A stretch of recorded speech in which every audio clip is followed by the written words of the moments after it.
আমাদের জায়গা থেকে আমরা বলেছি যে এনসিসির বিষয়টা আমরা যে মৌলিক সংস্কারের রূপরেখা দিয়েছিলাম ঐক্যমত্য কমিশনের কাছে, তার মধ্যে এনসিসি অত্যন্ত গুরুত্বপূর্ণ একটি বিষয়।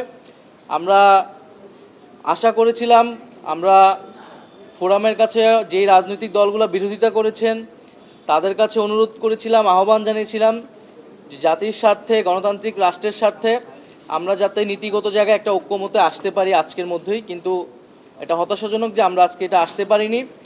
আমরা প্রশ্ন রেখেছিলাম যে এই যে দুর্নীতি দমন কমিশন, নির্বাচন কমিশন, মানবাধিকার কমিশন সহ এই গুরুত্বপূর্ণ কমিশনগুলা, যেগুলো আমরা বিগত সময়ে দেখেছি যে দলীয়করণ হয়েছে, নির্বাহী বিভাগের আজ্ঞাবহে পরিণত হয়েছে এবং বিরোধী দলমত দমনেও বা ভোটাধিকার হরণেও তারা ভূমিকা রেখেছে, এর থেকে উত্তরণের আসলে উপায় কি?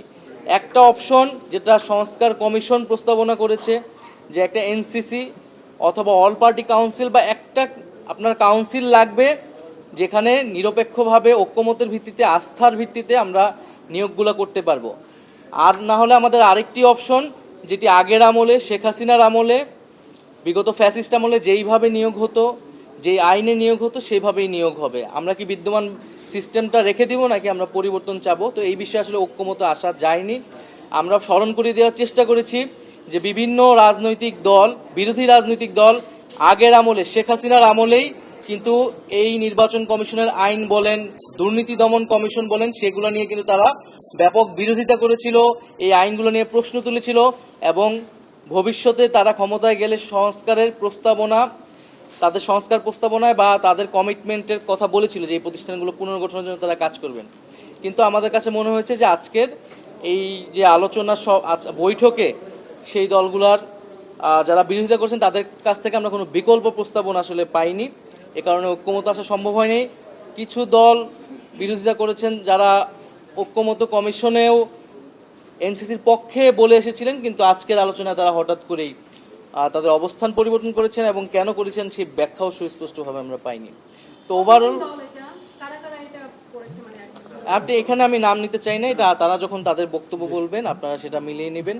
তো সার্বিকভাবে এটা আমাদের জন্য আজকের দিনটা একটু হতাশার, কারণ আমরা আজকে আশা করেছিলাম যে এনসিসি বিষয়ে অ্যাটলিস্ট নীতিগত একটা ঐক্যমত আমরা আসতে পারবো, যে এই ধরনের এই যে সাংবিধানিক প্রতিষ্ঠানগুলো সেখানে ঐক্যমতের ভিত্তিতে, নিরপেক্ষ বা আস্থার ভিত্তিতে নিয়োগটা হবে, একদলীয়ভাবে আগের মতোভাবে প্রধানমন্ত্রীর ইচ্ছা অনুসারে নিয়োগ হবে না। আমরা বলেছিলাম যে ফরমেশন পরিবর্তন হতে পারে, নাম পরিবর্তন হতে পারে, সেক্ষেত্রে আমরা অ্যাকোমোডেটিং আছি, আমরা আমাদের প্রস্তাবনা আমরা পুনর্বিবেচনা করব। আর যারা বিরোধিতা করছেন তারা যাতে অবশ্যই একটা বিকল্প প্রস্তাবনা দেয়, না হলে আমরা আসলে এই যে গণ অভ্যুত্থান সংস্কার প্রস্তাবনা সেইগুলো ব্যর্থ হবে। কারণ আমরা আগের একটা সিস্টেম যেটা খুবই গুরুত্বপূর্ণ, এই রাষ্ট্রীয় প্রতিষ্ঠানগুলো সেগুলো আগের নিয়মে চলবে, এই ধরনের শঙ্কা সংশয় আসলে তৈরি হয়েছে। আমরা গণপরিষদের কথা বলেছি, আমরা এখনো গণপরিষদের অবস্থানেই আছি, কারণ এই জুলাই সনদ বা এই মৌলিক সংস্কারের ঐক্যমত এটা আসলে কিভাবে বাস্তবায়িত হবে এই বিষয়ে কিন্তু সিদ্ধান্ত হয়নি। ঐক্যমত কমিশন থেকে বলা হয়েছে এই বিষয়ে সবার পরে আলোচনা হবে, সিদ্ধান্ত হবে।